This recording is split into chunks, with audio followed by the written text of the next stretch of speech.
In the last videos, we focused on the stationary zigzag series. So if you want to start from the beginning, just head back to those videos and work upward from there. If you're caught up, let's get it going with the stationary between the legs series. Remember, I made this video for those who don't have access to trainers and want to get better at ball handling. I'm showing you some of the stuff I used to do as a kid. If it works for me, I'm positive it'll work for you. So, let's get it going. Like always, you'll need a ball, a way to follow along with me, whether that be your phone, computer, or whatever. This video wasn't made to be watched. It was made for you to work out with me. Alright, level 1. We'll slam the ball between our legs, then follow up with a reset dribble. We're doing all this with our feet planted. Everything we do in these videos will be stationary for 1 minute. And now that we moved on to the next series, let's see if we can do the whole thing without taking any breaks. And this is just a side note. We talked about not making a lot of grunting karate noises when you work out. I want you to look in the mirror. Do you look like this when you work out? I see a lot of this on social media. Try to smoothen out your game. You can still work hard without doing all the extras. Focus on relaxing while still being able to slam the ball at the same time.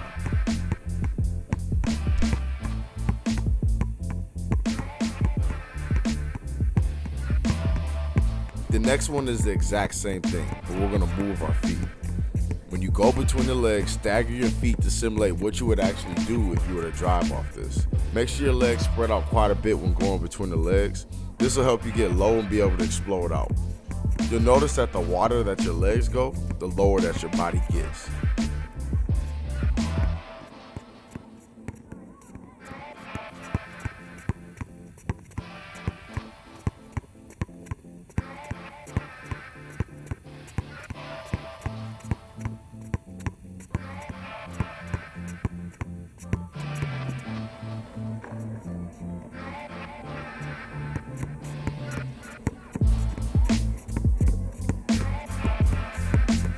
You may be starting to get a little bit tired, so let's slow it up a bit.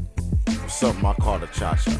You step forward, put the ball between your legs, keep the back leg planted, then bring that same foot back. Then do the same thing with the other leg. I started calling it the cha-cha because it just reminded me of a dance when I saw when I was a kid, so I just ran with it. This is how it looks without the ball. I reference a lot of dances when it comes to ball handling because I've actually seen a lot of the same footwork in both. So when you hear it, don't just think I'm coming up with a random name just to sound cool.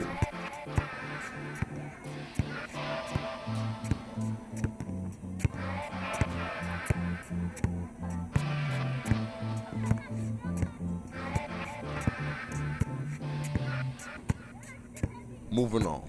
Let's go backwards to what we were doing with the between the legs and the reset dribble. We're going to keep the feet moving, but let's add in a ground touch. What I've learned that this helps players do is get low when actually attempting to move. Now, you're normally not going to get this low when doing the move, but you do need to drive your shoulder downward. One thing that players have a tough time doing is staying low enough, long enough to get by, which I've seen this particular drill help a lot of people out.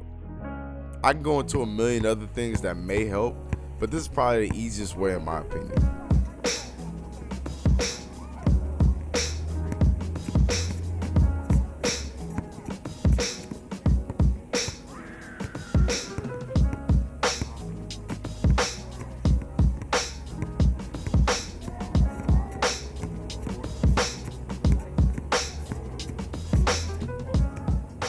Last one, figure fours. With one hand for 30 seconds, dribble the ball around your leg. Keep all the dribbles low to the ground and get as many as you want around the leg, only using your fingertips. If you're a beginner, you're going to find out that you have way more control with your fingertips than with your actual palm. Give a basketball to a little kid and tell them to dribble it. Almost every kid I've seen do it attempts to dribble it with their palm. I think you get the point though.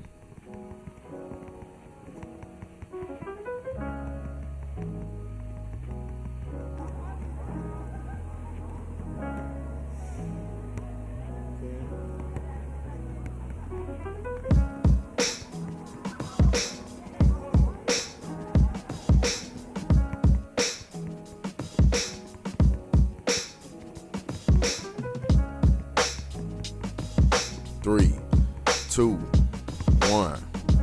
That's it for level 1. Great job if you got through it. If you want, put in an extra minute of freestyle dribbling. I think it's the most important part. If you got it in you, let's move on to the next video and get you closer to that handle that you always wanted. If not, take a break and let's get back to it. See you in the next video. Watching Ed, Edd n Eddy, Hey Arnold, Rugrats, Angry Beavers, Charlie Brown. Memories that I never had, but watched on TV and lived through these fictional characters vicariously.